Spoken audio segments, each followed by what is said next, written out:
Maths கிளீனை தரும் 3 கட்டிகளுடனான Vim maths கட்டி ₹30 maths அமைப்புடன். வணக்கம், இது ஐபிசி தமிழின் இன்றைய பிரதான செய்திகள். முதலில் தலைப்புச் செய்திகள். யுத்த குற்றச்சாட்டுகளில் இருந்து இராணுவத்தினரை பாதுகாப்போம் அடித்து கூறும் ஜனாதிபதி வேட்பாளர்.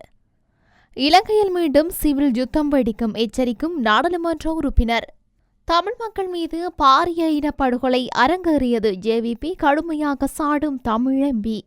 ஜனாதிபதி வேட்பாளரின் பாரிய மோசடி அம்பலம், அதிரடி நடவடிக்கையில் தேர்தல் ஆணைக்குழு. மனித உரிமைகள் பேரவையின் அமர்வில் இலங்கை எதிர்கொள்ளவுள்ள நெருக்கடி. ஐக்கிய தேசிய கட்சியின் பொதுச் செயலாளர் தொடர்பில் ரணில் அதிரடி முடிவு. ரூபாவின் பெறுமதி வலுவடைய வேண்டும், ஜனாதிபதியின் கடுமையான எச்சரிக்கை. தொடர்பான விரிவான செய்திகள். எமது ஆட்சியில் இராணுவத்தினரை பாதுகாப்போம் என ஸ்ரீலங்கா பொதுஜன பெரமுனவின் ஜனாதிபதி வேட்பாளர் நாமல் ராஜபக்ச தெரிவித்துள்ளார். அத்துடன் தமிழர்களை பாதுகாத்த இராணுவத்தினர் மீது யுத்த குற்றச்சாட்டுகள் முன்வைக்கப்படுகின்றன என்றும் நாமல் குற்றம் சுமத்தியுள்ளார். குருநாகல் கல்கமுவ பகுதியில் நேற்று இடம்பெற்ற பொதுஜன பெரமுனவின் தேர்தல் பிரச்சார கூட்டத்தில் உரையாற்றுகையில் மேற்கொண்டவாறு குறிப்பிட்டுள்ளார். அவர் தொடர்ந்து உரையாற்றுகையில், கட்சி என்ற ரீதியில் நாங்கள் நாட்டுக்கு அபிவிருத்தி செய்துள்ளோம். முன்னாள் ஜனாதிபதி மஹிந்த ராஜபக்ச நகரத்தை அபிவிருத்தி செய்தார். நாட்டு மக்கள் அனைவருக்கும் ஒருமித்த பொருளாதார கொள்கையை நாங்கள் செயல்படுத்தினோம். மகாநாயக்கர்களையும் பௌத்த கலாச்சாரத்தையும் திட்டமிட்ட வகையில் விமர்சிக்கும் செயல்பாடுகள் முன்னெடுக்கப்படுவதை அவதானிக்க முடிகின்றது. இதனை அலட்சியப்படுத்த முடியாது. பிரிதொரு தரப்பினர் இராணுவத்தையும் கேலிக்கூத்தாக்குகின்றார்கள். நாட்டை பாதுகாத்த இராணுவத்தினர் குற்றவாளிகளாக்கப்பட்டனர். சர்வதேச நீதிமன்றத்திற்கு கொண்டு செல்லும் செயற்பாடுகளும் முன்னெடுக்கப்பட்டன. உலக நாடுகளில் தற்போது இடம்பெறும் போரினால் சிவில் பிரஜைகள் கொல்லப்படுகின்றார்கள். இதனை பற்றி எந்த நாடும் பேசுவதில்லை. நாங்கள் மனிதாபிமான கண்காணிப்புகளை முன்னெடுத்தோம்.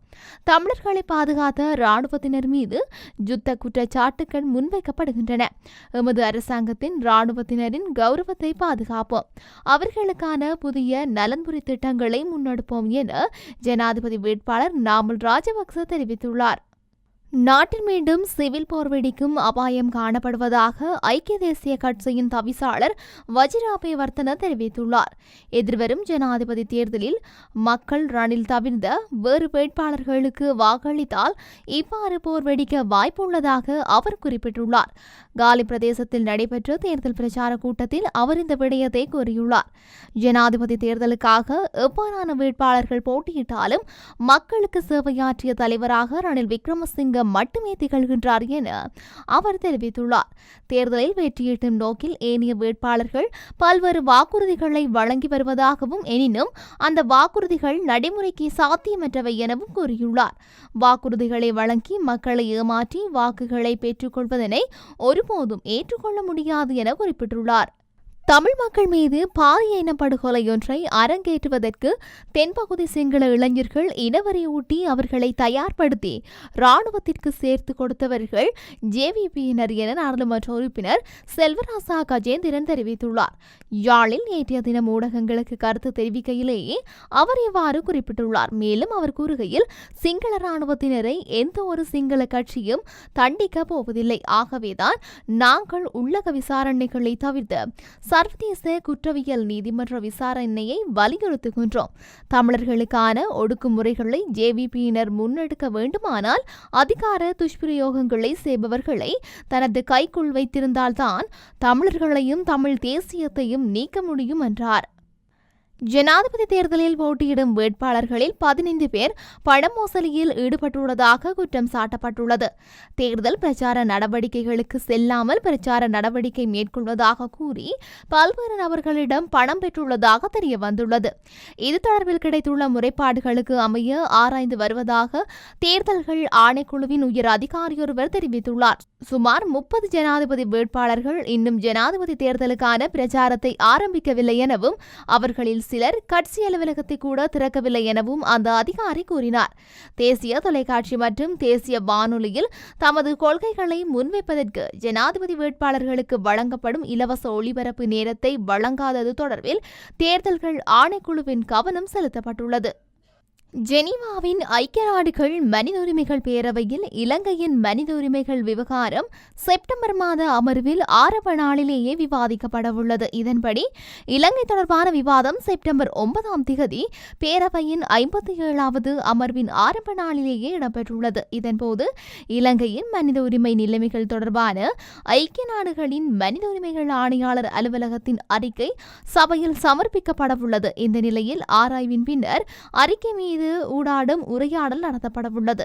பேரவையின் 51-1 தீர்மானத்தின்படி இலங்கை தொடர்பான தகவல்களை சேகரிக்கும் திறனை ஒருங்கிணைக்கவும் பகுப்பாய்வு செய்யவும் பாதுகாக்கவும் கண்காணிப்பை மேம்படுத்தவும் நல்லிணக்கம் மற்றும் பொறுப்புக்கூறலின் முன்னேற்றம் மற்றும் மனித உரிமை மீதான பொருளாதார நெருக்கடி மற்றும் ஊழலின் தாக்கம் உட்பட்ட விடயங்களை ஆராயுமாறு மனித உரிமைகளுக்கான ஆணையாளர் அலுவலகம் கோரியுள்ளது.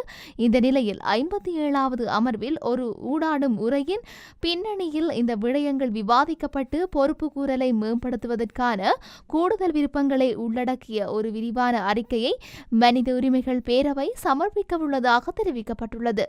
ஐக்கிய தேசிய கட்சியின் பொதுச் செயலாளர் பாலித்தராங்கே பண்டாரவை உடனடியாக நடைமுறைக்கு வரும் வகையில் அந்த பதவியிலிருந்து நீக்குவதற்கு ஐக்கிய தேசிய கட்சியின் தலைவர் ரணில் விக்ரமசிங்க தீர்மானித்துள்ளதாக தெரிவிக்கப்படுகின்றது.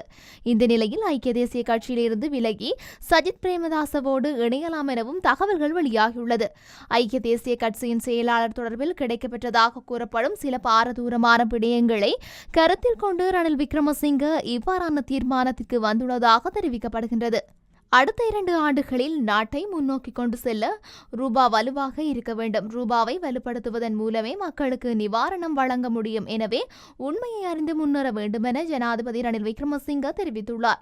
மேலும் சர்வதேச நாணய நிதியத்துடன் செய்து கொண்டுள்ள ஒப்பந்தத்தோடு நாங்கள் தொடர்ந்து செல்ல வேண்டும். அப்படி இல்லை என்றால் இந்த நாட்டின் பொருளாதாரம் மீண்டும் வீழ்ச்சியடைவதை தடுக்க முடியாது எனவும் ஜனாதிபதி எச்சரிக்கை விடுத்துள்ளார்.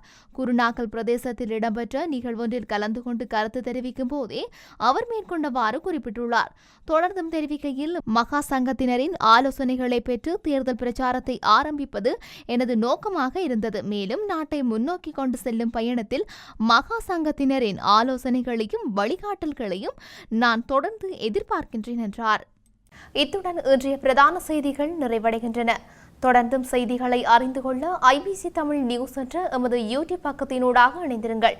நன்றி.